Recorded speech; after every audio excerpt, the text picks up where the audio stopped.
puede estar sentado o hay que Oh, levantarse. puede hablar sentado, sí. Querido y estimado Alexander Yakovlevich,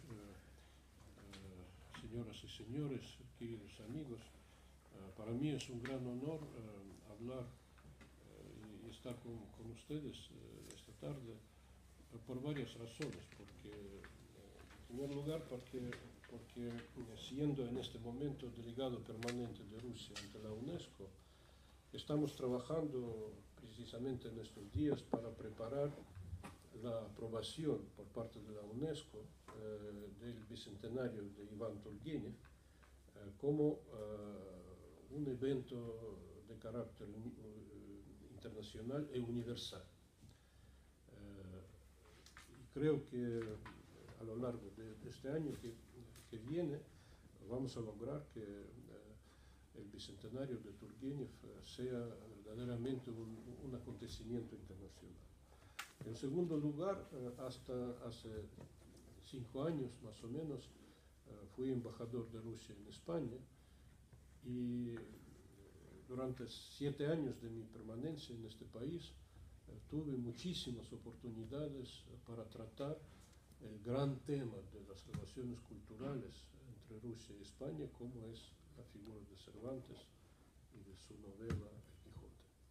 Porque hay pocos países en el mundo, y Rusia obviamente es uno de ellos, que tanto han sido influenciados por esta obra maestra de la literatura española y mundial. Pocos países han visto la influencia de esta obra, que ha abrazado no solamente la literatura, la poesía, sino también todos los ámbitos de la cultura rusa, el ballet, el teatro, el cine. Hasta ahora muchos piensan que la versión rusa del Quijote, la versión cinematográfica hecha en Rusia, es mejor que todas las que existen hasta ahora. Pues esa influencia ha sido un fenómeno absolutamente excepcional para la cultura rusa. Tanto es así que se produjo un fenómeno bastante curioso. Primero, la novela se separó de su autor y empezó la vida propia, absolutamente independiente de la figura de Cervantes, que no era tan conocida en Rusia. Pero esto fue solo el inicio, porque en la segunda etapa, el protagonista de la novela se separó de la novela y empezó su vida propia, como una figura que ha penetrado en lo profundo del pensamiento ruso, en el ámbito cultural, filosófico, en el conocimiento del mundo.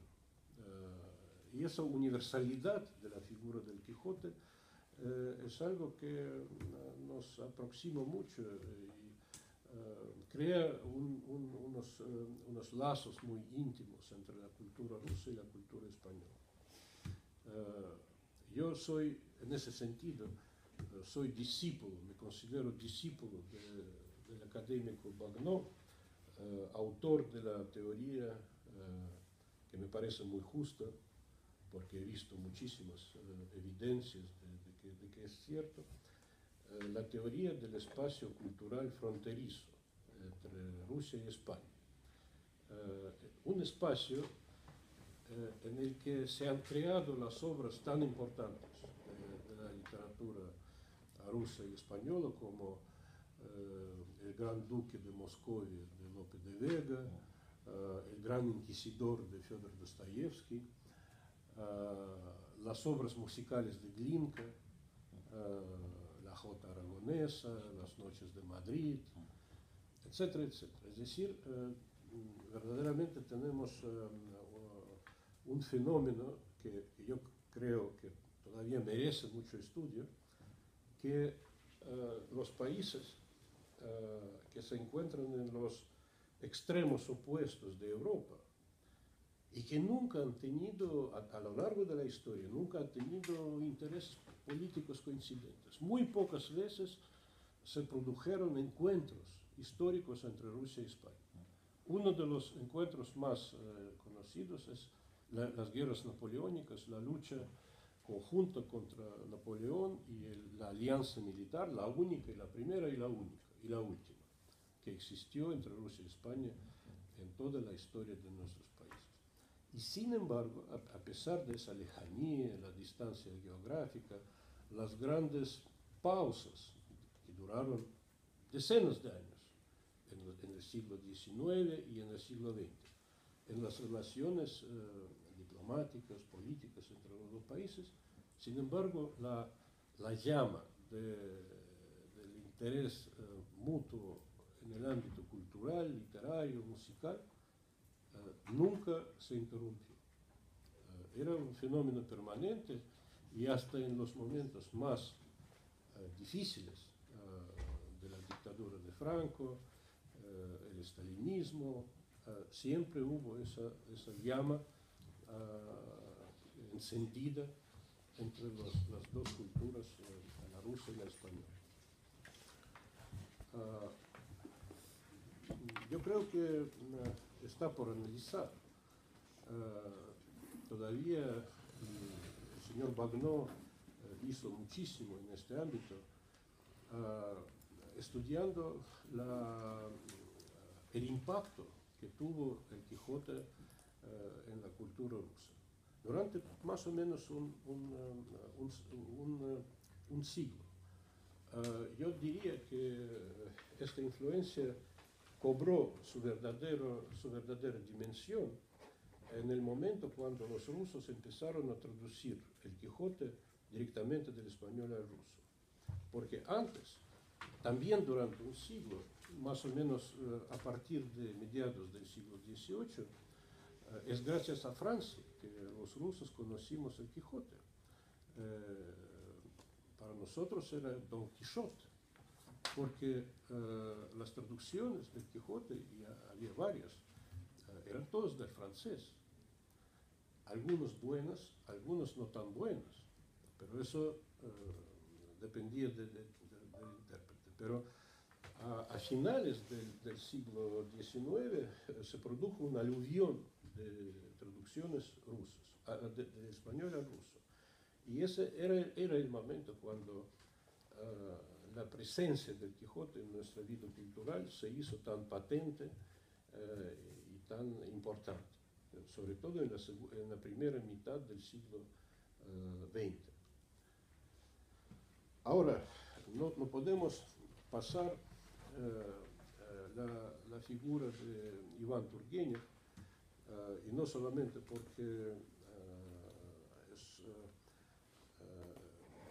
la persona cuyo bicentenario vamos a celebrar en el año 2018, sino también porque hay pocos escritores rusos como él, tan integrado en la cultura europea, en el mundo de las letras europeas.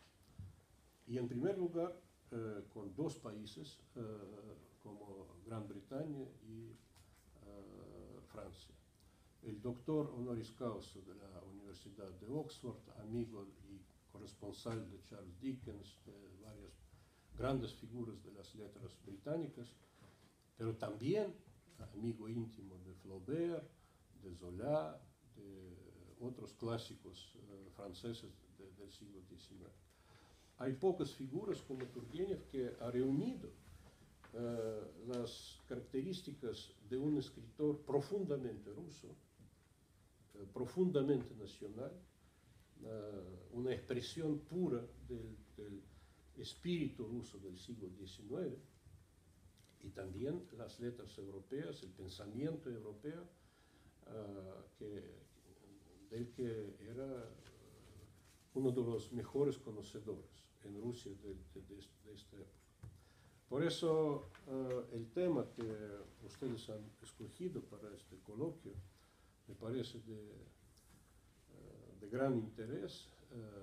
Es un campo de alguna manera poco explorado, que está por explorar y por profundizar ulteriormente.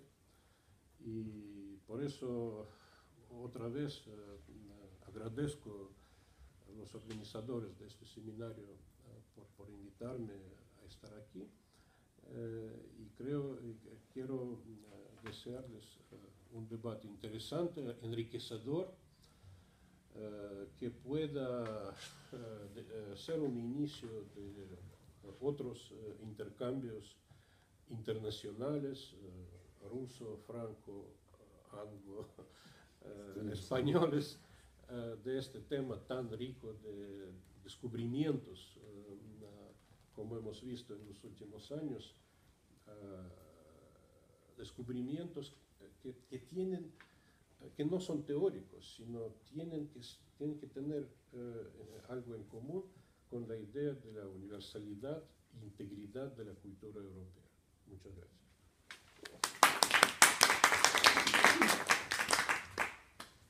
Y hay algunas preguntas o observaciones de parte del público. Yo quería preguntarle algo. Bueno, usted ha dicho una cosa muy interesante acerca de la personalidad de Cervantes y la personalidad del Quijote. Sobre este tema debía hablar la señora Schulman, que desgraciadamente está enferma y no vendrá hoy. Pero me ha dicho precisamente que lo que le interesa más es la personalidad, no del Quijote, sino de Cervantes. Y no es la misma cosa, ¿verdad? No es la misma cosa. ¿Sí? Y no se insiste bastante sobre eso. Y a ella precisamente no le gusta que Turgenev no haya hablado de este punto. No le gusta. Bien, pues.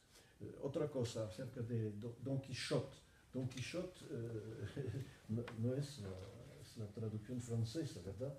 Pero yo lo he encontrado también en dos traducciones alemanas. Don Quijote en alemán. Es curioso, ¿verdad? No es la transcripción de Don Quijote. En ruso es más cercano, ¿verdad? Don Quijote, pero Don Quijote, eso huele a francés, ¿verdad?